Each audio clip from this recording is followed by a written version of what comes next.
obviously. You know, obviously. That's right. I got Dave here. I think that You know, we want to welcome everybody here.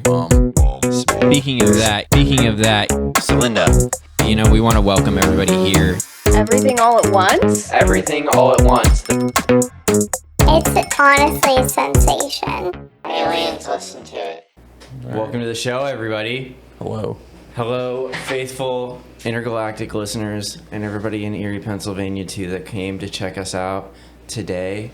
We're super excited. We got a great show. Me and Dave are here with Tess Frawley, owner and operator of Eat Your Yard.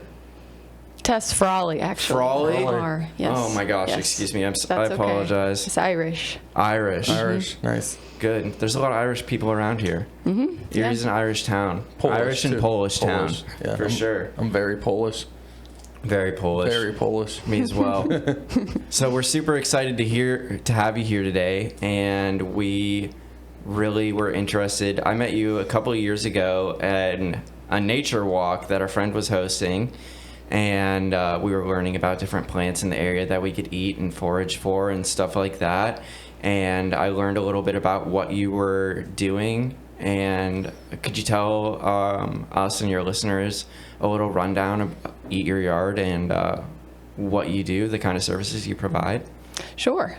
So I chose the name Eat Your Yard because I figured it was pretty straightforward. I love Although the name, by the way. I do too. Thank you. I still get asked questions like, oh, what do you do? Like, am I going to be out eating grass, or are you going to teach me how to?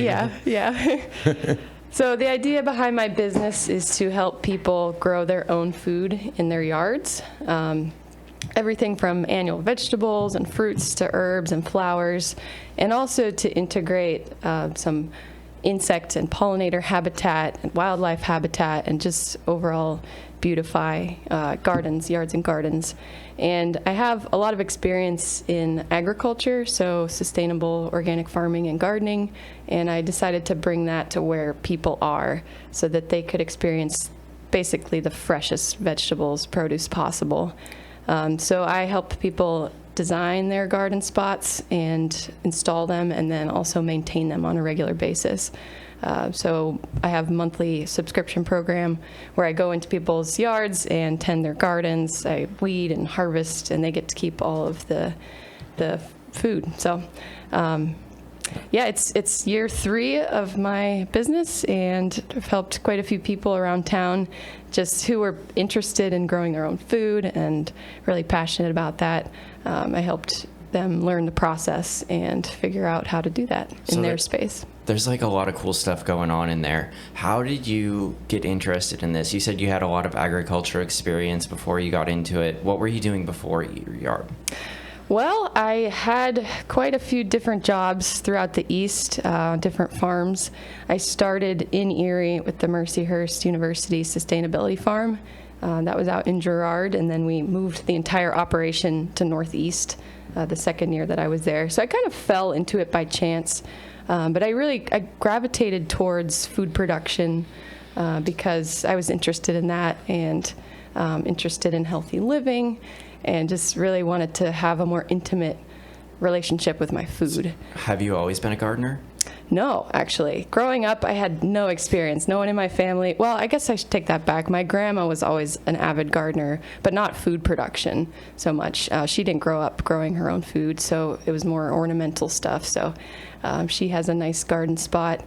A delightful chaotic profusion is what my grandfather called it, because she just kind of let it grow wild, and That's very what woodsy I got feel. going on. Yeah, which has so many benefits. I guess I tend more towards the kind of manicured look nowadays, because that's what a lot of people prefer. But Right. If I had it my way, I would just be overrun with everything. Food forest, everything, anything. That's what I'm trying to accomplish in our backyard right now, is kind of just I have a bunch of plants growing that are starting to spread a little bit, and I really just hope it gets overrun, and I have flowers everywhere all through my backyard. My family was my mom grew up on a farm, and a lot of my aunts and uncles and stuff seem to have a green thumb.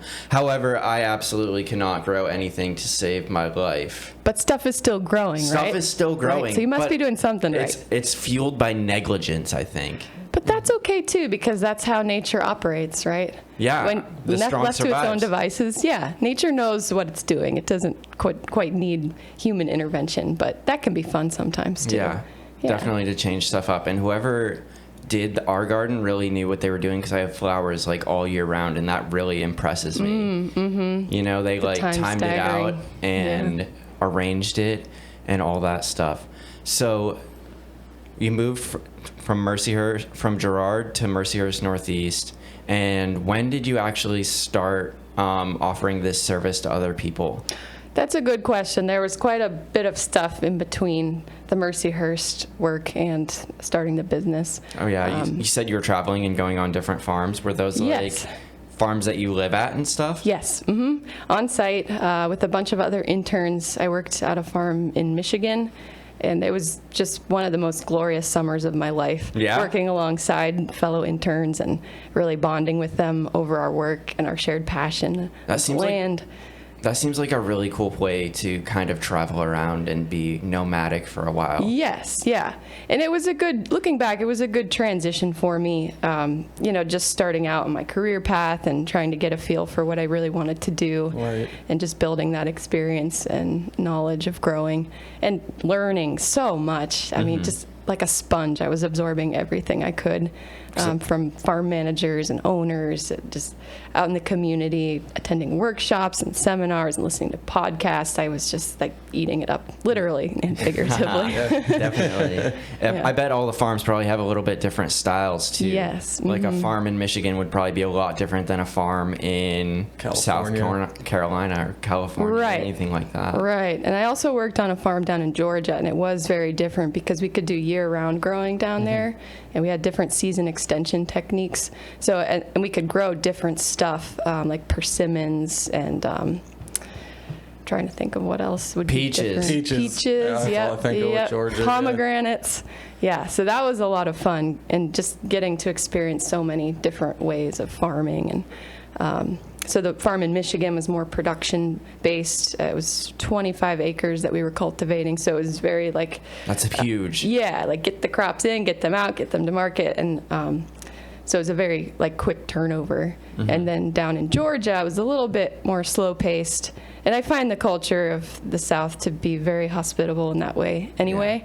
But it was more permaculture based. I don't know if you've heard of that term before. Permaculture. So that's like they should be able to keep growing these things all year round, and they kind of work in some sustainability things, right? To keep the soil nutritious and the fruits growing, or vegetables or whatever. Right, yeah. So it's very much conscientious of the whole process of growing, and also trying to meet human needs without being so damaging to the environment. So yeah, replenishing the soil, having different guilds growing together, a lot of perennial crops that keep coming back year after year, and just kind of seamlessly integrated with every human need. So, we were growing medicine, we were growing things for just pure beauty, we were growing lots of food, we were growing stuff for our chickens. So everything had like a purpose within this whole system. That's definitely huge. I know I did some work with, it was more on the civic side, but like the UN sustainability. Oh, cool. We called it the sustainability series at Barron, but I got to learn a ton of stuff about, how important it is to, make sure that the environment around us is sustainable, just to provide and keep everything going. Yeah, Right. and it's really beautiful and magical, I think. I don't know if magical is the right word I for think it is. everybody. But when it just like when the cycle just fits together so seamlessly, Yes, and absolutely. everything's used and has a benefit, and all of the things just fit together nice in a cohesive unit. And so did you ever, you mentioned like, I'm sure in Michigan, like obviously they're not growing a whole lot in the winter Correct. without like greenhouses and stuff like Right. that. Yeah, we had a couple of hoop houses, and one day we strapped on snowshoes to walk out there down the So what is a slope. hoop house? Oh, a hoop house is like a greenhouse. I mean, if you can picture a hoop, it's plastic covering hoops of really any size, but these were pretty long, like maybe 50 feet So, like, long, half a 10 hoop. feet tall. Yes, half a hoop. Yeah. But they're called hoop houses. Okay, Right. cool. And they're not heated necessarily. Well, it's passive solar heating. So a greenhouse might be heated with fuel or something like that. Right. Yeah. That seems, I feel like I wouldn't trust that to stay warm enough.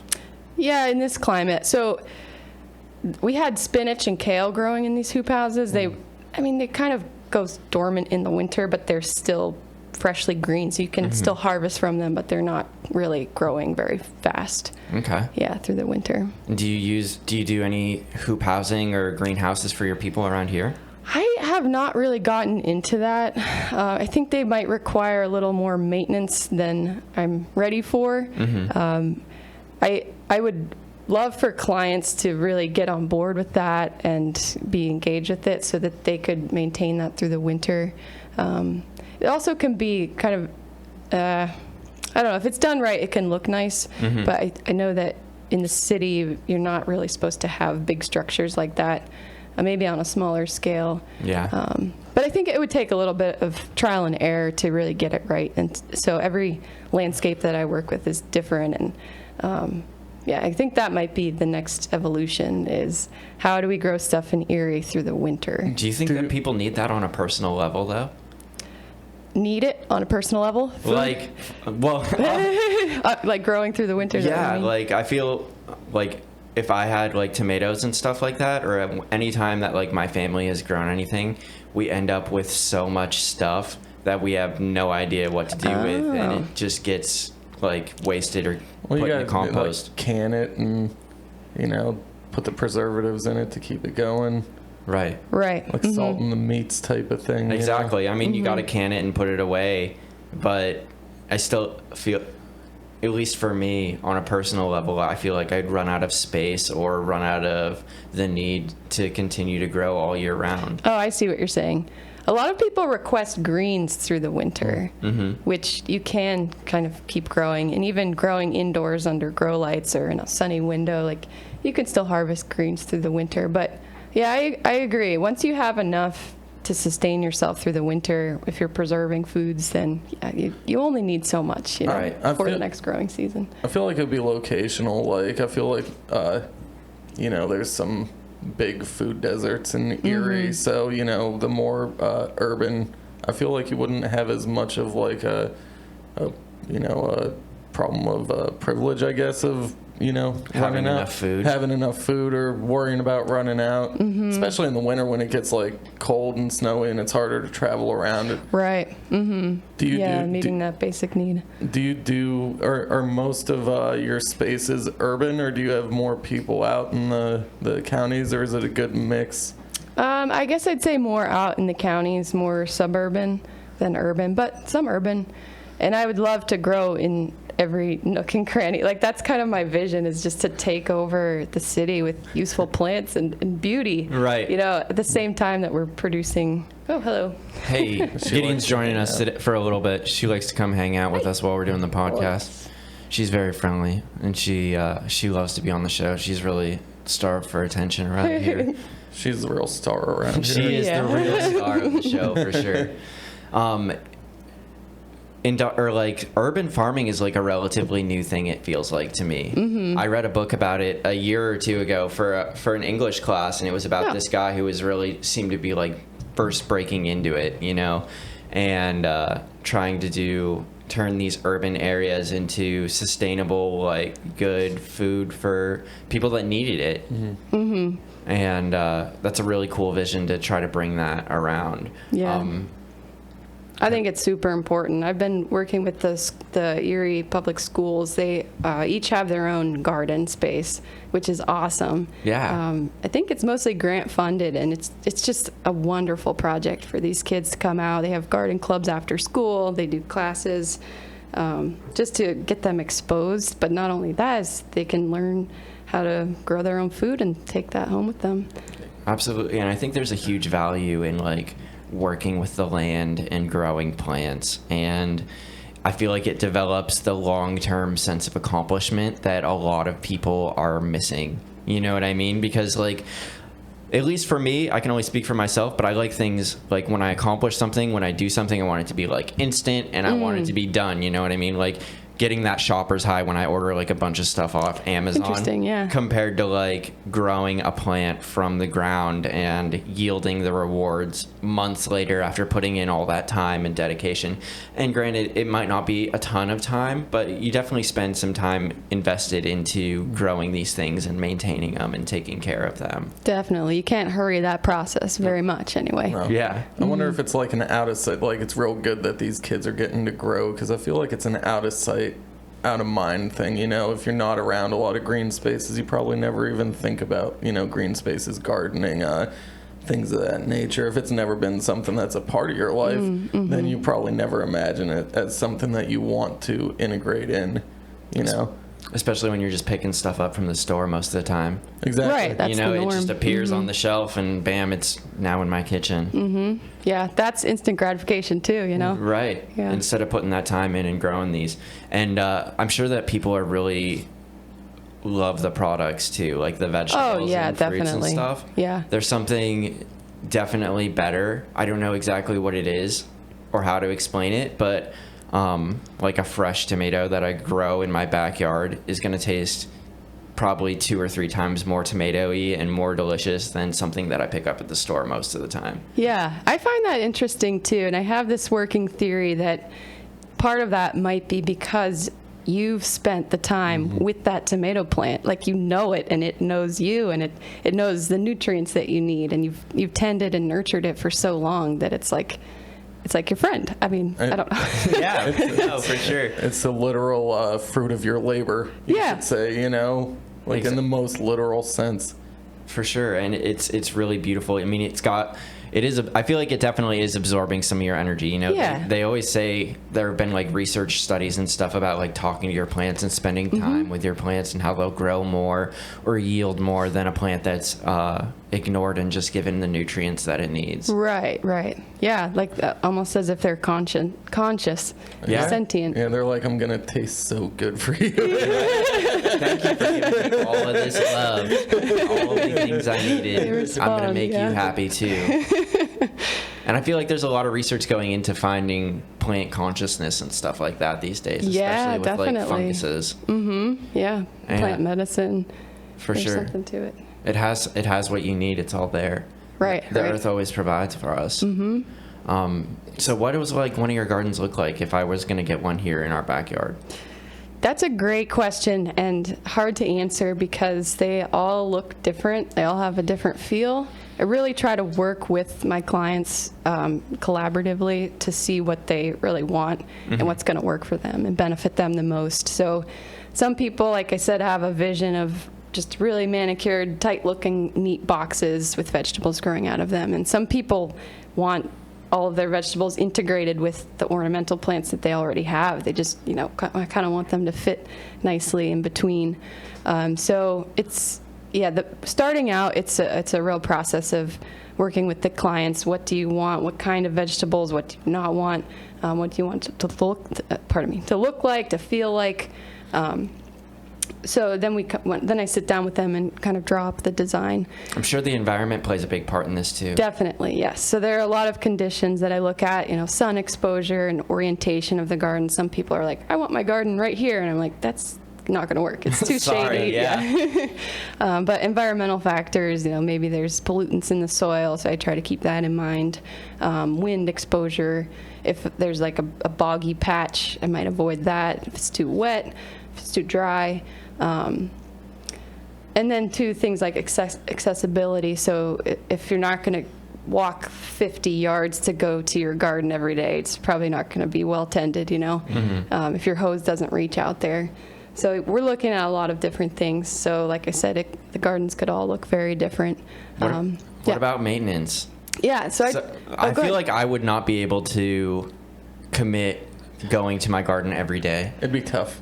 Is that unless it's like right next to your door and you can just say hello on your way in and out every day, twice a day, you know. But watering it and like weeding it every day, is that really? No, not every day. At the beginning, it takes a little more care and attention and weeding just to make sure that the plants we want to be growing have enough sunlight and they're not being outcompeted by the weeds. But then after that, it kind of takes care of itself almost. As long as it's done right, the world and the environment should sustain it, right? Right, yeah. I mean, I would say watering is key, especially in our dry, hot months, July especially. I recommend watering very deeply at least twice a week. So spending like 15 minutes, I think for most people it would feel like overwatering, just to make sure it's saturated and is draining nicely. And that way the plants kind of have to fend for themselves in between those waterings.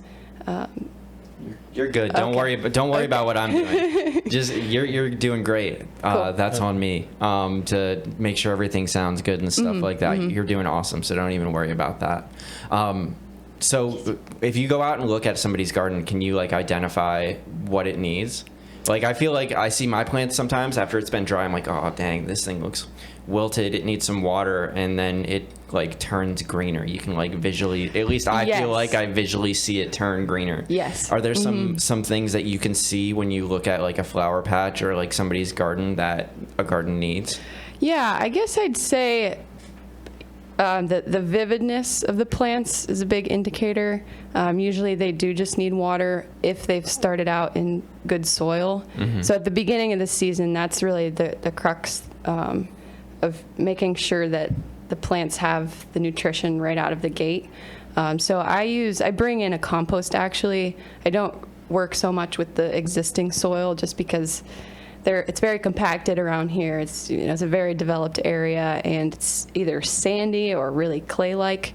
So I just assume that it needs some TLC. Yeah. And where do you make your own compost? I do, but that's not what I use in clients' gardens, just because I can't produce enough quantity. Right. Right. But I get my compost from a former landscaper who now collects the fall leaves from current landscapers around town, so they bring all their leaves to him, and it's just the best stuff. Oh my gosh, it's like black gold, and I think he turns it with a tractor a couple times. It's just so fertile, and I'm like, this is the simplest thing. We have so many leaves that fall around here with all our deciduous trees, and most people just bag them up, put them by the street to send them to the garbage, and I'm like, this is a vital resource that we could be using. Well, people just want everything to look as like sanitized and clean, or like this image of what nice looks like is like a curated lawn with nothing on it. That's perfectly green with no dandelions or anything. No grubs. Yeah. We actually just talked to someone who's very, very serious about that exact About how image. his green perfect yard is. Yes. And a lot of people bag up their like lawn clippings too, and those are also like a valuable resource as well for keeping that grass green and healthy. Exactly. I've started to look at grass kind of like hay. We use hay for so many things, for mulch, for animal feed, and I'm like, if we just let our grass grow another foot, we could chop that down and use that. It's almost like self-producing organic matter that we can turn back into soil. So yeah, I feel very passionate about fall leaves especially. Yeah, I try to save mine and use them in our compost. I also will mulch. I'll mulch most of our stuff that falls into like my front yard and stuff like that, and let it go around. And I feel like my neighbors may not like it very much, but I know that it's like, and not that I know better than them or anything like that, but I could see in this neighborhood people getting upset that I have like patches of leaves or whatever that are kind of grinded into the dirt instead of like a manicured, well-maintained yard. Right. It's off the beaten path. It's off the beaten path, and my friend called it a pollinator yard the other day, and I felt like, oh, that's much better than me just thinking that I don't maintain my yard, take care of it. You know what I mean? Yeah, I mean that's nature's cycle. That's what the trees are trying to do, is replenish themselves every year, and when they don't get that chance, everything kind of feels depleted to me. It doesn't feel as vital as it could. But that's just me and my wild nature side. So if we grew a garden, what do you help them with composting and stuff like that, or I feel like you probably do a lot of teaching and education to the people. I do, yeah. And I try to put out videos and content, just educating people about their garden spaces and how to keep up with them. Do you have like a YouTube channel? I probably do, but I haven't touched it in a while. So where do you there's put not much out your there. content? On if- Instagram and Facebook Okay. mostly, on Okay. my social media pages. So that way people can find Eat Your Yard. It's pretty Yeah. easy too. It's the first thing that pops up whenever I searched it on anything. Oh, pretty cool. much. Yeah. Oh, I also have a newsletter that I put out monthly, and that people can sign up for on my website, which is www.eatyouryarderie.com. So, yeah. Cool. Mm-hmm. And what do you when we're growing a garden? If we're growing a garden, do you help people decide what to do with it, or do people ever say, "Oh, I got way too much" or whatever? And Oh, the produce. yeah. Yeah, I kind of just point them toward the food bank in Erie, Really? and then That's neighbors. Yeah, and preserving too. But a lot of people don't quite have time for that, and I wish I could find somebody with the time and inclination to help us preserve more of the food, because Yeah. that's something that I don't really know much about. I've dabbled in it, but I wish I could preserve more. Yeah, so like that could be another aspect or whatever Mm-hmm. for people who have way too many tomatoes or way too many cucumbers or whatever. Yes. Another service that you can Another provide. niche. Yeah, Mhm. that's interesting. Did you say you ever grew a garden when you were younger? I kind of helped with like my mom, but like I don't know how much I really helped or whatever. I was like a young child, so I might have just been like playing in the dirt while my mom was doing gardening, and I thinking that I'm helping. You know what I mean? See, 'cause Gotcha. I've been I don't know if this is like the dark side of gardening or whatever, but the whole time you guys were talking about, saving stuff over. I remember every time that I got involved with my mom, like trying to help garden, we always had our fun little, woodland critters would always get a little bit of our vegetables and stuff. It felt like, it was a kind of a battle to just have enough for us, because we grew some tasty stuff, Yeah. Yeah, and they knew it too. They do it there. They're like, ooh, nice. Tomatoes. Right. These Right. are delicious. So, how do you manage the pests and stuff that come? That's a good question. So I have my main ingredients of hot pepper, garlic, and onion, and I make a spray with those. The animals don't like the taste of it, but I think it smells like fast food, which is good. It smells good to me. Sure. That doesn't always work, though, if the animals are very determined, especially deer and rabbits and groundhogs, chipmunks. They'll take bites out of tomatoes and then just leave the rest. So it can be tricky. Ideally, and this is something I picked up in Michigan. I was attending a workshop, and there was this old-time farmer there. He was just so happy, and he was loving his life Sure. every single day.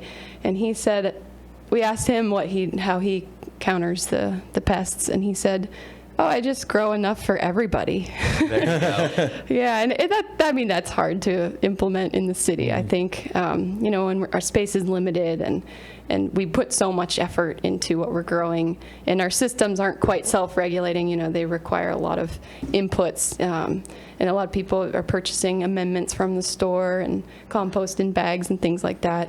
So I think, for the amount of effort and labor we're putting in, we don't really want all of that to go to the animals. Yeah. Yeah. They need a little bit though. They need a little A bit. little bit, yeah. Peace offering. Right. Peace Exactly.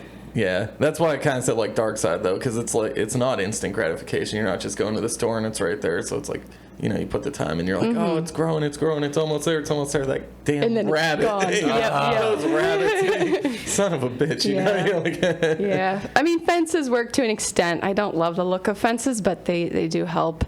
Any physical barrier to keep the animals out. I mean, there's like there's these machines that put out sonic waves that apparently keep animals at bay. I find that like coyote Interesting. urine, or if you have a dog, just let your dog do the work. Guarding Yeah. will guard him for you. That's right. You got to put him to work. I should put Austin to work if he ever had a garden. he would do a great job at that. He would Yeah. chase all the animals around. Mm-hmm. He'd want to be friends with them though. I feel like he would also just like be like, okay, here you go. You have some food too. You'd go outside, right, they're right. all just eating your garden. Right. They're having a party without you. Yeah, oh my god. I'd have to send Gideon out there though. She's a ruthless killer. She looks tame on these videos, but she's our master flycatcher in the household and making sure everything stays uninfested from fruit flies and other flies that may get in and little spiders and stuff like that. She has a Way good to time. go. Yeah, she's a good cat. So what do you like to grow in your garden? Whatever is left over from all the other gardens. But I think next year I'll probably grow a lot more potatoes and greens because those are what I eat most of. Those are pretty staple foods for me. Do you eat a vegetable-based diet?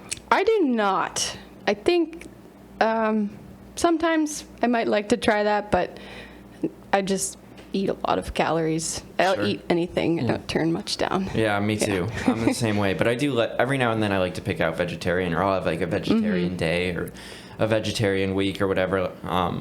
But I think that human beings were meant to eat a variety of foods, you know what I mean? And I like a variety of foods. So if it's not harming me, I don't want to really give it up particularly. So do you start all of your plants from seeds, or do you clone? How do you do your... Good question. I start most of them from seeds. Some things like herbs I find are a little more challenging. They take a little longer. They have different germination requirements. So I've dabbled with herbs. But the perennial ones I pick up from Stan's Garden Center. Oh, Yeah. This is a shout out. We're just having a conversation. Yeah. And then like tubers I pick up from the store as well, like garlic and potatoes. So those you start from the clove or the potato itself. But yeah, I have a rack with grow lights. It's set up in my grandma's basement. Nice. So that's been my my home base for a while. And yeah, I grow a lot of different things. I try all kinds of different cultivars and varieties of things just to mix it up, and it's a lot of fun growing more specialty things. Do a lot of people want like fruit trees and stuff like that? Yes. Well, I guess I wouldn't say a lot, no. But that is something that you do if somebody wants like an apple tree as part of their garden. Yeah. Those are, they're less common for people to request those. I think maybe that's an issue of space and care, too, over time. Do you do any public jobs, public gardens or whatever? Like, hey, we want to line this area with, because I've heard of this in bigger cities where they have like food gardens that grow along the street or whatever for people to eat, like different fruit trees and things that'll grow with really low maintenance, so people can kind of just grab that live in the neighborhood or whatever, or are traveling through if you need a little snack. Do you ever do any projects like that? I'm trying to think. Not specifically like that, but I've worked with different organizations, some of them nonprofits, some businesses, to put in food gardens. So, I mean, people walking by could potentially take things. I'd like to get more into that, and I think I'm hoping to promote more investment from the communities where those, Would patches benefit, yeah. or orchards. Yes, exactly. Cool. Just so that the people using the space can tend the plants and reap the most. Like we said, if those plants are producing just for those people, What about restaurants? I worked with a cafe on Peach Street, and The Tipsy Bean? yes, Good for them. Yeah. I go there all the time. We're like right up the road. Shout out to Tipsy Bean. You guys Yeah, very have nice. delicious coffee and They sure amazing do. cupcakes. So you help them with, I love their garden name too, the G Spot. yeah. It's such a women empowerment thing, and it makes me happy to see people doing stuff like that. And like, I don't know. Yeah, they've got some cool stuff up there, like grapes and hops and those boxes, blueberries even. So I helped them plant that initial planting a couple years ago, and I think it's still going strong. Yeah, so. definitely. I love to eat my coffee up there, and you see I think there's grapes and stuff out there Right. too growing, and Yeah. it's cool to see that and be around that, and hopefully they're using those to integrate into their drinks. I think they are, yeah. You know? There's soups and they've got herbs and stuff going. Right. Yeah. Like a basil tea and stuff like that is always super good. And, Cool. yeah. Or Awesome. something. Going back more to like the private side, if you got a beginning gardener, if they're just like, hey, get a hold of you. I want to try this. I've never really done gardening before. Is there like a easy level, like vegetable or plant of some sort where it's like a morale booster? Like, This one. like Yeah. like Tony was saying with his yard, like in spite of yourself, what's like a good vegetable or plant to start growing that you can just like, it's probably going to work out for you? I think tomatoes and peppers grow really well around here. Tomatoes, they get really unruly if you don't prune and trellis them up somehow to support them. But yeah, they grow so readily, and peppers too. As long as you're planting at the right times, because they need a long, warm growing season. So those are good ones to start with. Kale is another great one in this climate because it's so cold tolerant. So it'll grow from like April all the way through the next April. Like Right. sometimes it overwinters itself. Does kale produce its own heat? Because I remember we talked about, I don't know if you were on this nature walk, but we talked about skunk cabbage and how it has, you have to like boil it a couple times to get this one chemical out of it because it produces so much heat it will actually like melt through snow. Oh, really? Yeah, it was really interesting. It was something that our friend Ian talked about, and how a lot of creatures won't really mess with it because it has like this. If you taste it, it's like really spicy, and you have to boil it a couple times and change the water in order to get that out. And then afterwards, it's actually very tasty. Interesting. But it produces its own heat through this chemical reaction that goes on to make this really spicy chemical that's inside of it. So I was just wondering if kale did something like that, or if it was just like I don't know for about sure. the cold. Yeah, I think it's about the cold. It just digs it. Cool. There's so many different plants and so much different wildlife out there. You know, everything kind of has its own place. Yeah, so many nuances. Cool. So the people that are getting gardens, are they a lot of them first time gardeners? Maybe half and half. Yeah. Or maybe people who used to garden a long time ago and feel very rusty with it. Yeah, most of my clients, though, are very engaged with the learning process. They really want to be involved in all the happenings of their garden, which is great. Yeah. Since they're the ones that see it every day. And most of them are probably taking care of it, too? Yes, yeah. Some of them have maintenance, so I come either every week or every other week, but in the meantime, They're in interim. charge. Yep, yeah. Cool. So then they build up, they ask questions that they've thought of during the week, and then when I do come, a lot of them are present, so I can kind of walk them through things, demonstrate and show them so that they can carry the torch on. Yeah, for sure. Is it a lot of busy people? Like people that work long hours or whatever and want to have their garden and stuff like that and don't really have the time to do it on their own 100%? Yeah, some people like that. There's some retired people. There's some stay-at-home families. Then there's some people who have very flexible schedules or just kind of wonky, so they might be there during the middle of the day. And then kids are home for the summer, so I do work with a lot of families, like I said, and try to show them the ropes. The kids are always very involved and like I'm to sure they learn love as it. well. So when you're designing a garden, do you consider the ecological or like the sustainability factors? Do you know that certain things that work well with each other, like maybe if you're growing corn, it provides shade for a plant that enjoys shade and stuff like that? Yes, yeah, I do take that into consideration, what the plant will look like when it's mature and how that will interact with the other plants around it, different companion plants and guilds. And then as far as the ecological impacts, I'm always looking out for that kind of everywhere I go. But I would say it's a little challenging to try to explain that to clients, especially who are used to those manicured lawns. And then to try to implement some sort of system or different plantings that could help with the ecological cycles and the flow of things. So I would like to get more into that. I also feel like I could learn up on it and study permaculture, especially that relates to our climate, our conditions, and plants that grow well around here. So just looking to nature to model that. Definitely. and then try to get more of that going in backyards. So why do you think that? Why are you so passionate or drawn towards this sustainability and stuff like that? Like, what was there a motivational factor? Or did you hear or see something that you were like, this is wrong, I need to try and make a change in the world?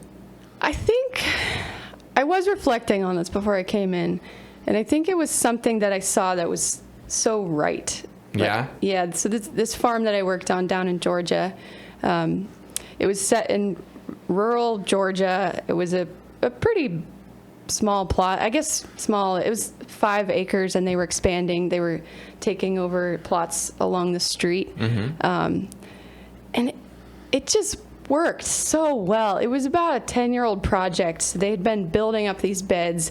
They had been producing their own compost for these 10 years, and that's when I came in. So I think, I got there at the right moment when it was just starting to work together seamlessly, like I said, and it was just so beautiful. Every square inch of that property was just gorgeous. There was this big southern magnolia tree out front, and it kind of created like an alcove, like you could go in there, a little hiding spot.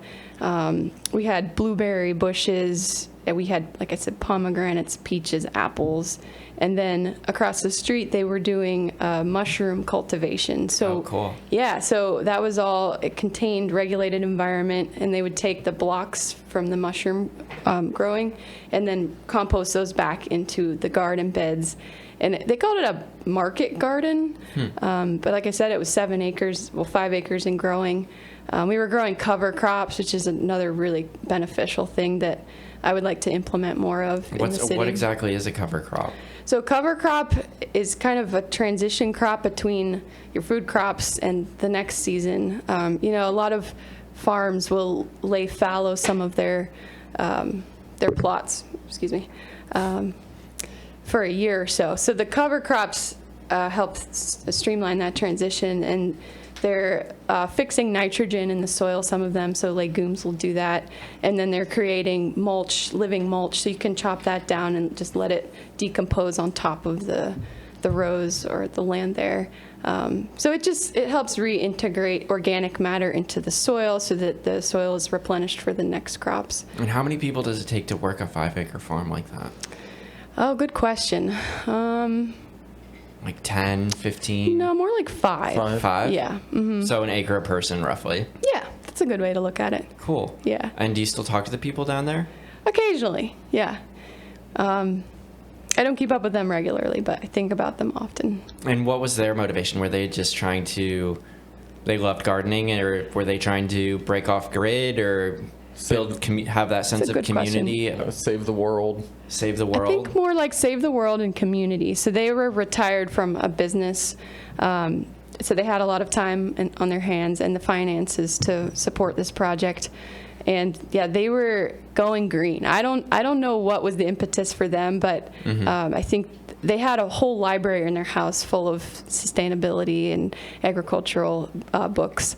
So yeah, they were very passionate about that, and just like returning the land to its glory. I mean, I think about the Garden of Eden a lot when I am out working and just taking in all the beauty. That really helps cohesify things for me when I'm growing food and I look around and I just wonder at the beauty and the majesty of the natural world.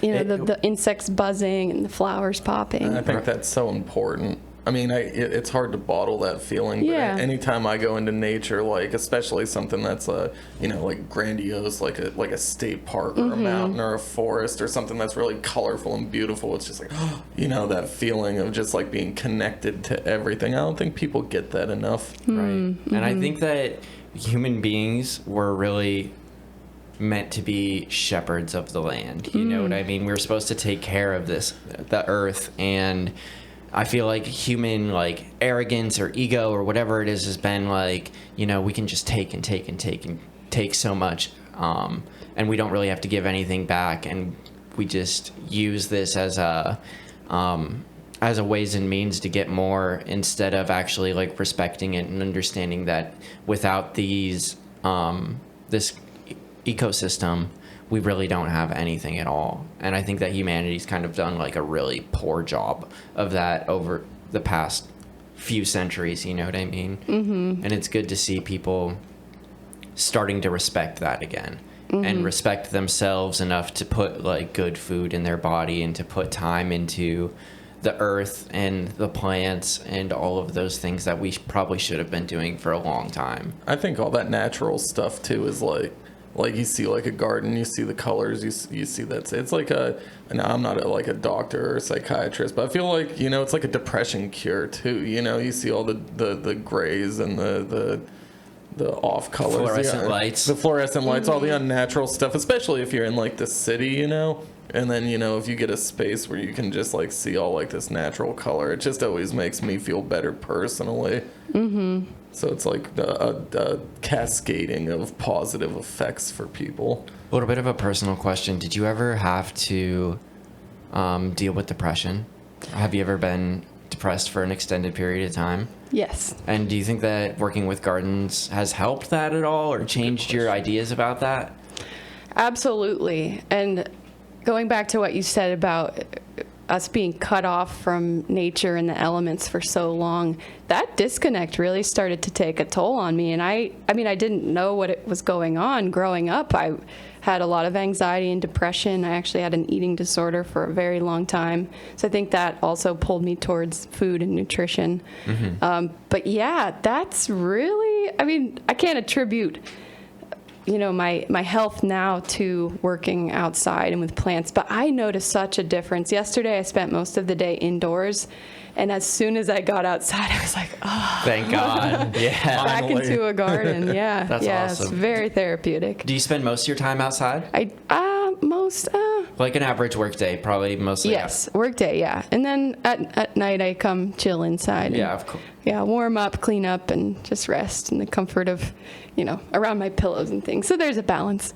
But yeah, I feel like people should be outside more. I feel so blessed in my work that I'm able to spend so much time outside. Yeah. Yeah. I wish I could spend more time outside. I have too. like this really cool area outside, and I really don't use it very much. It's kind of a bummer. And I think that priorities are a very difficult thing to arrange, because I feel like a lot of people say they don't have time for a garden, or they don't have time to go outside, or they don't have time to do this or that. But really, it's prioritizing yourself and your own well-being over the path of least resistance, or sitting inside and watching Netflix and stuff like that. Yeah, it's easy and familiar. It's easy and it's familiar. It's comfortable. It doesn't take much energy or work. I also think that like dating way back, like humans really weren't meant to work a whole heck of a lot. Yeah. We're a lazy creature, you know what I mean? That's another topic, yeah. Maybe not lazy as much as like more apt to be the most productive when we work really hard in quick spurts. Yeah, I mean, when you look at like other alpha predators, like a lion or a tiger or a creature like that, they're not hunting all the time or working all the time. Like they're working real hard for little spurts, and then they're just chilling. And then they got a couple days off, Yeah. so they need to eat again. They do seem to just lay about quite a bit. Right. Yeah. And I think that humans are very similar in a lot of ways, where we want to be able to just sustain that. And I think this garden probably helps people with that in a lot of different ways, especially with like how much food is now. It's out of control. It's out of control. I feel like I was almost middle class for a little bit, and then the inflation's like, no, you're gonna be poor forever, Tony. You're never gonna get enough food. And And meanwhile, we do believe that the earth provides, right? I mean, I do. yeah, but maybe Yeah. I'm not taking advantage of it the way I should. Yeah. You know, during the summer months, for like a 5-month stretch, I would say I don't really buy produce. I mean, sometimes I'm craving a certain thing, about like carrots, and I don't have that growing Sure. at the moment. But it's kind of nice to just be like, okay, definitely want vegetables right now, and I just go out and find what's there, Right. what's available in the moment. So that's pretty special. And I don't even have that big of a garden. It's kind of like this overrun jungly corner of my backyard, but it's not that big of a space, so it's cool. And I kind of like have to dig in to find, where are these vegetables? A little bit of a treasure hunt. Yeah, exactly, and that's fun for me. That So sounds fun. can you get like you kind of touched on it right there. Can you get a decent amount of yield, I suppose, from a compact space? Because I feel like another thing is, when I think of a garden or at least a farm. A farm. I'm thinking of big spaces. Like I don't have room for a garden. Yeah, I'd love to have a garden. People think that I'd love to have a garden, but there's just no space for it. So can you get a lot of yield out of a tight compact garden? I think maybe it depends on your vegetable consumption and how picky you are. Like I said, if you're just willing to eat whatever's available in the moment. And then we also touched on this too. If you know what wild plants are edible, you can kind of supplement your vegetable intake with those.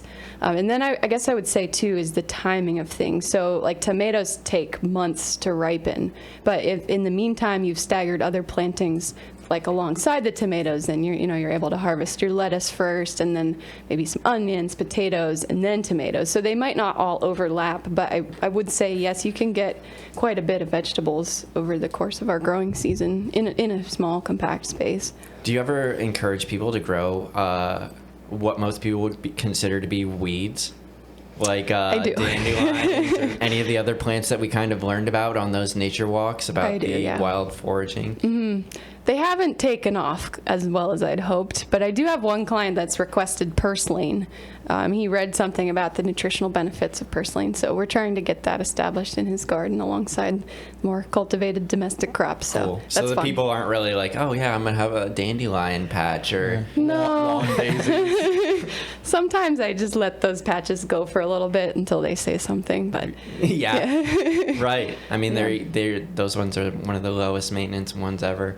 I actually look forward to early spring every year because I make yard pesto, which is Nice. like dandelions and nettle and garlic mustard's a garlic good mustard one. and stuff like that. Maybe a little bit of normal basil and some garlic and all that stuff, and then I have delicious pesto for a couple months just Yeah. from the plants that I do nothing with, but I'm able to identify and know that are good. Exactly. That knowledge is so critical. Yeah, it's so empowering. It's so empowering knowing that stuff. And that's what you're offering to people, which is amazing. It's really a beautiful thing that you're doing. You're providing a service that like not only saves people time and energy, but it provides them with the knowledge to continue to do this and to do this on their own, so to speak. I'm sure a lot of your people are repeat customers, but are there certain people who are just like, hey, look, I'm gonna do this on my own now? I think going into year 3 for some of my clients that I'm pretty confident that they can handle things for the most part, so I am looking to, pass the torch, like I said. But most people, I think it takes a while to build that confidence. I was growing food for 10 years before I took on this business, roughly. So just building that experience over time and learning the nuances and the trial and error and the experimenting. Because each plant is so different. So, knowing its cycle, knowing the timing, knowing what it's going to look like, knowing when to harvest, there's so many factors that go into that knowledge. So, Right, and being able to over see time. the plant and what's working for it, and identify Yes. what it needs. Yes. Like, oh, it needs a more acidic soil. This soil is not acidic enough, and then Right. knowing how to fix or repair that. Right, within each individual environment, because Right. it varies across landscapes as well. Yeah. And you said you mostly bring your own soil to start the gardens. You don't really use the soil that's around here. Is there a good way that? Well, we talked about leaves and grass and stuff like that, but is there a good way to enrich the soil that you would want to use it around here? Other than like the composting and stuff we already talked about. Yeah, I guess I would encourage using manure. I think that is a very beneficial input. Then straw or hay. Although with both of those, you kind of want to make sure that they're not contaminated, so they're not being sprayed with pesticides, herbicides, or depending on the cow's diet. I'm sorry, cow, horse, chicken, rabbit, whatever it might manure, be. yeah. So you want to look out for that, especially if you're trying to grow organically, which makes sense to me. Why put all those toxins in our bodies if we don't have to? There's plenty of toxins we're getting from all other kinds of sources. That manure is causing like big problems too environmentally. Yeah, that's true. Yeah, so that might be another good use for it. you Yeah, know? another way to use it or something instead of letting it damage the water and the ecosystems that it's around. Cool. Yeah. Then there's also something called lasagna gardening or sheet mulching, which is Tell me more. Sounds good. it's not growing the ingredients for lasagna, although that would be a nice spin-off. You could. Why not? Why not grow Right. eggplants and tomatoes, peppers, whatever. But it's basically layering organic matter in a certain way. And this is all over the internet. I mean, the internet's great for this sort of thing. And it doesn't have to be specific, but you could layer manure, you could layer shredded newspaper, cardboard, your kitchen scraps. That'd be a great use for what would otherwise be thrown out in the garbage. Peat moss, if you can, whatever. Well, I say peat moss, but that's usually brought in. So whatever you can find in your environment, if you have a layer of grass clippings because you just mowed your lawn that day. So the idea is that it slowly breaks down over time, and you don't really have to like stir it up or move it around. Cool. Anything that is going to break down would be good in that sheet mulch. What's like on the cutting edge of gardening right now? What do you think is really starting to be innovative and take off? That's a great question. I know a lot of people are into like vertical gardening I was gonna now. say that vertical is like super interesting to me. Like things that'll climb up fences and things that are maybe on a hillside or whatever, so they all get light and can kind of work their way around. Is that something that you've looked into at all? Yeah, vertical gardening, I try to take advantage of anything that will climb. I try to provide it with a structure or, like you said, a hillside that's already there. So using what exists in the landscape. But are you talking about like tower gardens, like indoor? I was thinking tower gardens. I Okay. was thinking more like a ladder And climbing garden. things. Okay, yeah. Yeah. There's so many innovative ways to get plants to grow up structures. I mean, it and saves space, right? yeah, definitely. And it's better for the plant because that's what it wants to do. If it stays on the ground, it might get soggy or bring up soil-borne pathogens and diseases and not get enough airflow. So it's reaching for the light basically. Yeah. And yeah, that can look very artistic and cool. You can like pick stuff up off the side of the road. Like I've taken crib frames and leaned them against a fence and had stuff grow up that. So there's a lot of cool things you can do with that. What about like archways and stuff? Oh yeah, cattle panels are all the rage right now. Cattle panels or hog panels are these. They can be any size, but I use 8-foot by 4-foot length. They're fencing for animals, and I just make it into an arch and pin it into the ground, and stuff grows over All the the way arch. over, Yeah, yeah. yeah, I feel like that'd be like a real good like wedding season type. yeah. Right? People like that stuff. And does that require like yearly? Do I have to like remove those vines after I'm done growing them for a year? That's up for debate. So if you want it to look clean, I'd say take the vines down, but you don't have to. In fact, if you just let it go through its cycle and break down on the The spot. vines will fall apart. Yeah. And also over the winter, if you leave your plants in place, they've died back by this point and they're brown. Insects can actually overwinter in that. You're creating habitat for insects. And insects, there's good insects, there's bad insects, but I'm actually learning to love insects all around. This is something new that I've learned just in the last couple weeks, is that I've fought a battle against insect pests for so long on so many different fronts, and I feel so bad whenever I'm like massacring insects because they're destroying my plants. But someone who studies soil science actually just informed me that bugs are actually doing us a favor because they're breaking down plants that aren't healthy. And humans ideally should be eating from healthy plants. And bugs don't even see healthy plants. Like, their visual perception isn't tuned in to find healthy plants. So They're just their eating the dead role in the ecosystem, their function is to eat the dead plants and poop it out and, return it to the earth so that it can be replenished.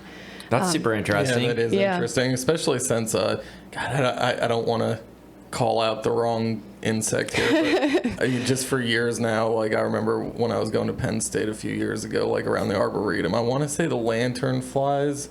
It's just like, we need to eradicate these. They're going to kill our lives. So it's interesting, Yeah. because it makes, I just have this image of like just bugs just going after The beautiful plants and my tomatoes and flowers and just stuff. like ravaging them. And I think that's like you said, like a common image. You're worried about the bugs just the invasives. The invasives, yeah. Yeah. So I've really had some beef with lanternflies. It's good to know. Good to know that the bugs are good people.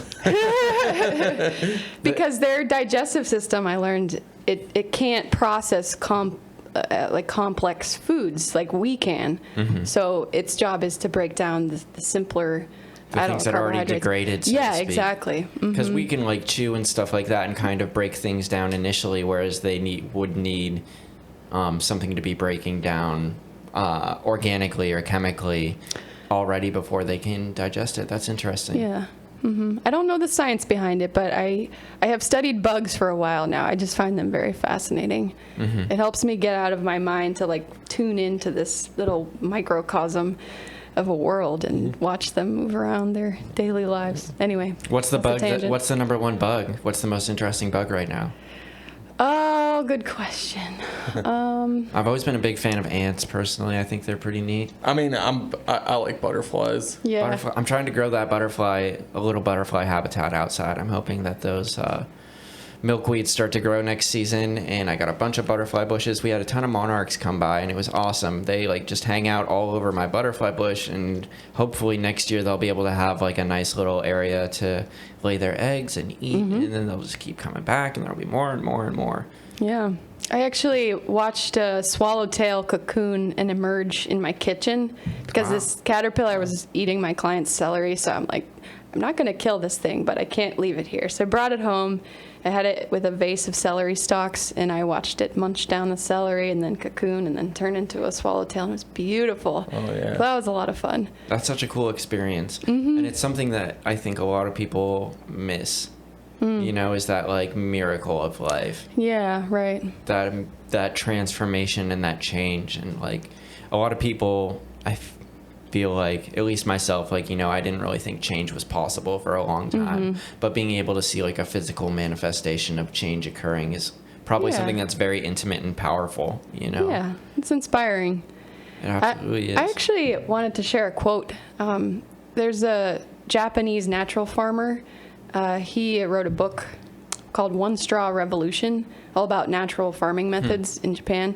And he said, his name is Masanobu Fukuoka, and I hope I'm pronouncing that correctly. But he said that so agriculture is not about the growing of crops. It's about the cultivation and perfection of human beings. And I just love that because I've grown so much through this, my whole life, but specifically like through growing food and working with plants, I've transformed as a person. It's pretty incredible to look back on and reflect.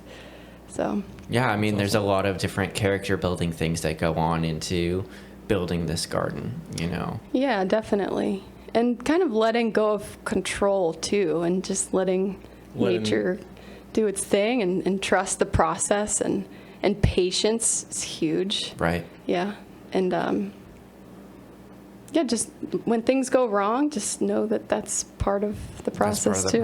That happens. And It's a letting go natural of it, thing, yeah. Yeah. A lot of people want to hold on to things when they go wrong, or rally against trying to change them, which sometimes that's very important and good. But there's a lot of situations where you just need to sit back and let things be what they are for a little bit. And eventually they'll change. Yeah.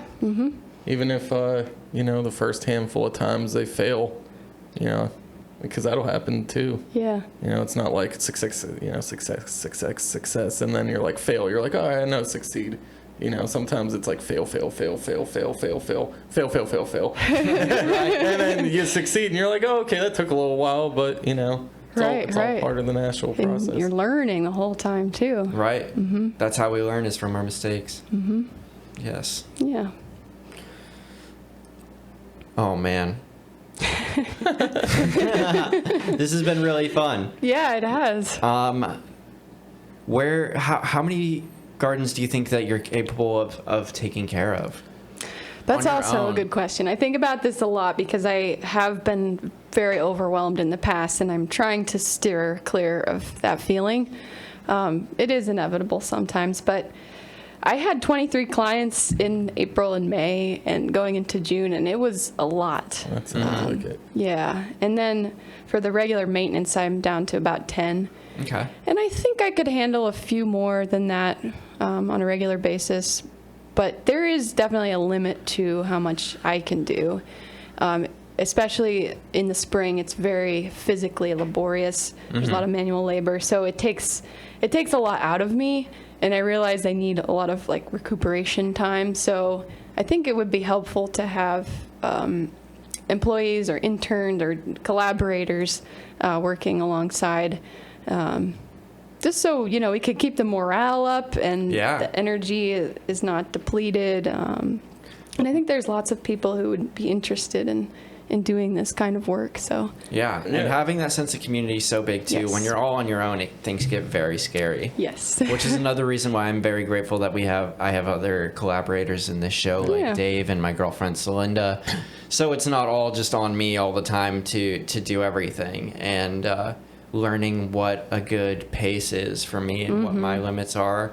And a lot of times those limits change, you know, as we go on. Yeah. We perfect things, we learn things, we figure out how to do things better, and are able to expand and grow and, you know, develop new techniques to handle this kind of weight load or this stress. I think the energy is contagious too. If it's people that, you know, especially if it's like an intern or like, you know, some kind of, you know, work where you would get people that are interested in that wouldn't just be a job. Like with the podcast here, you know, not only is it nice to have people like helping out and collaborating, but just like, you know, the energy combined together with people that want to do the same thing. It's better to celebrate it in a group than by yourself. Yeah. Yes. Or just like build you up, you know, because some days are kind of like, you know, maybe rougher than others, or, you know, it's like you love what you do, but not every day is, you know, the best day of your life. So to have other people like, oh, let's garden, you know, let's go save the earth, and you're just like, let's do it, you know. And I think every passion eventually becomes work when it becomes work too. Yes. I've been learning the balance of that too. You know, when I get home from work, I don't really want to go out into my garden.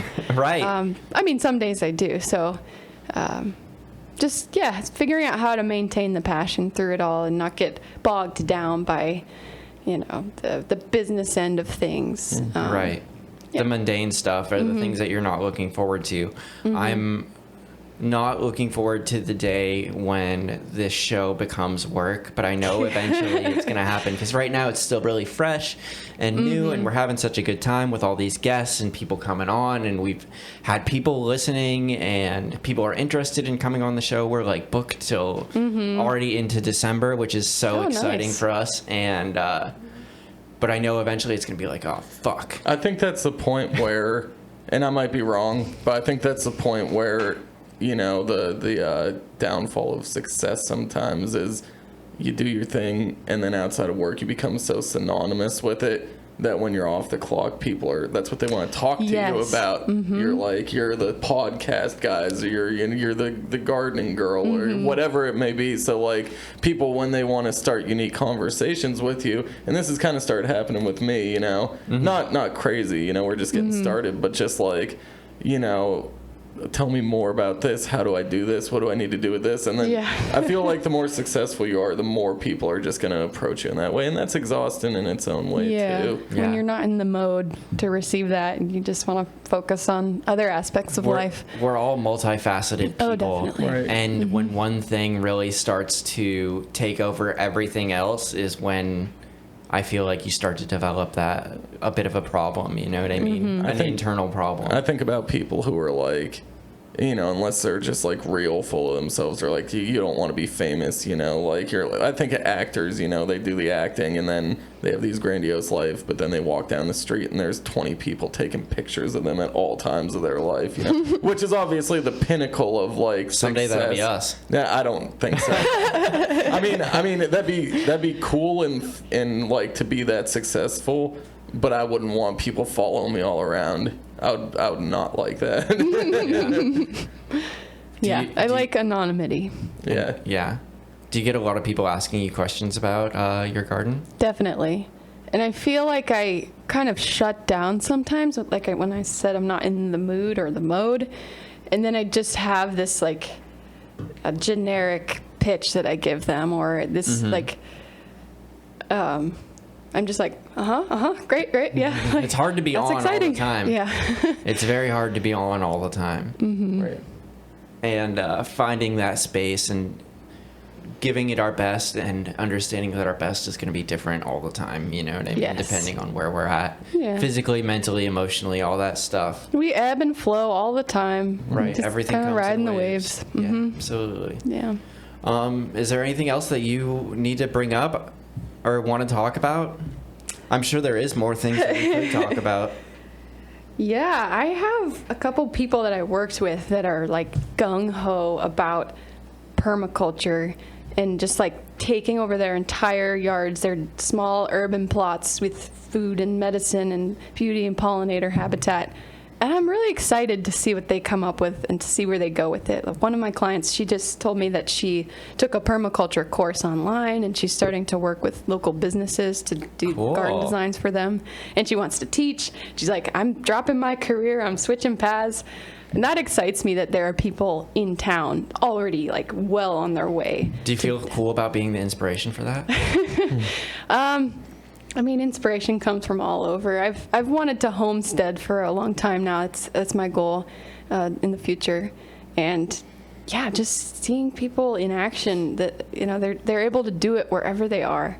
I think that's really exciting. I see a lot of be part yards of it. around here too that are inspiring, like front yards and stuff that are just all like flowers and there's zero grass and there's just flowers everywhere, big tall plants just bursting all over the place. There's a house down the road that has just like ivy, like that's their front cool. yard. No grass or anything like that, just a huge ivy patch. And I Probably always think- pretty low maintenance too. yeah, I always think it's pretty imagine. cool to see people, you know, breaking out of that norm, you know what I Yes. mean? And not eating that force-fed idea that, and not that there's anything wrong with people that love their green grass Oh, yeah. that's weed-free and all that stuff, but I greatly appreciate when people ignore the status quo and are ready to break out and do Break the something mold. that makes them happy instead of something that may make them happy but is not exactly their you know their thing, their niche, alignment, yeah. their what they're called to do. And it's funny too, because not everybody but most people just like hate mowing their lawns too, or like keeping it perfect, you know. So like, Yeah. you don't need to do it. You can do some different things. Yeah. That's one of the things I really like about what's going on in my front yard right now is that I never have to mow it. I maybe mowed it like 3 or 4 times this whole summer. And this is about as tall as it gets, is what you saw when we were walking in. And it's definitely a thing, like if you don't cut your grass all the time, like grass is only going to get so tall, especially when you're not cutting it all the time and you know, adapting it to that lifestyle where it's got to grow, where it feels like it needs to keep producing and keep growing, and instead of just letting it be happy in a state of equilibrium. I like that word. Equilibrium. Yeah. Yeah, and I like that too.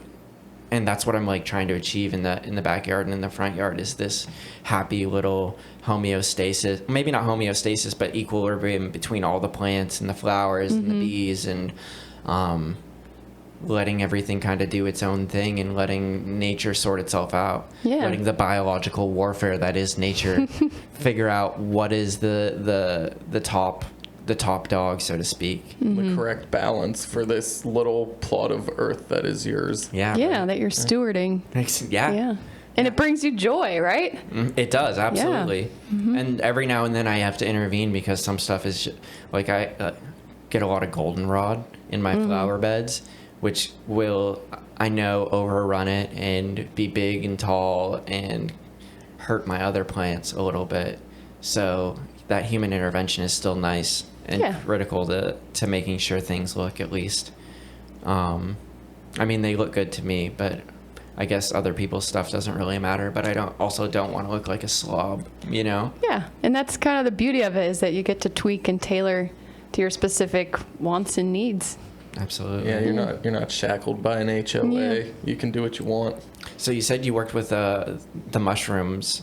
They had a mushroom farm in Georgia. Is that anything that you're starting to branch into or considering? No, I had a shiitake log for a while that was producing a little bit, but I just let it go in the woods. No, that's not really my specialty. Yeah, they think a lot of, from what I understand, growing mushrooms is very much a precise science. I think so. And you need like very sterilized environment, clean air, filtered, no germs or bacteria or any of that thing, very sanitized. And it's hard to maintain that in a uncontrolled environment like a yard, unless it's already like set up for that. You know, some people just have chicken of the woods or, you know, hen of the woods or whatever it is that they're looking for that just grow naturally. Already growing, yeah. One of the cool things also about this neighborhood is that I see reishi mushrooms growing all over the place around here, which is really neat. Very cool. Yeah, and I don't think it's anything that anybody's done or anything. It just happens to be that this area is good for reishi mushrooms, and they've propagated around here into people's yards and on people's trees. And it's fantastic for me because now I have ready access to an amazing medicine, you know? Yeah, you know what you're looking at. Yeah. And it all comes from that knowledge and that learning, you know? Yeah. Excellent. Well, this has been super fun. It has. Thank you both for having me on the show. Yeah. It's been a good time. Check out Tess on social media. She has a website, Eat Your Yard. It's really cool. Wonderful service. Anybody that may be trying to break into gardening or wants to have their own gardening, she's the person to contact to get that sorted out. Yeah. And thank you so much for coming on the show. Thank you everybody for listening. Make sure you like and follow us on Facebook and Instagram and Spotify and YouTube and all of our social medias. One of these times, don't be afraid to come on Twitch and watch live. Watch live, yeah. We're live streaming everything pretty much.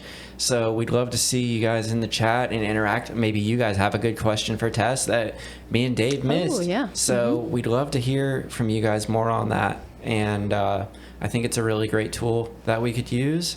You know, so we love you guys. Thank you all for coming out and listening today. All of our intergalactic, international, local listeners, you guys are what make this all possible. And I think we can add keep us going. We can add our friends, the insects, to this. Yeah, I'm sure there's some insects listening. Thank you, insects. We appreciate you coming by and being in the basement. You're probably on the show right now, and we appreciate that input. We love you guys. Thank you so much. Bye. All right. See ya.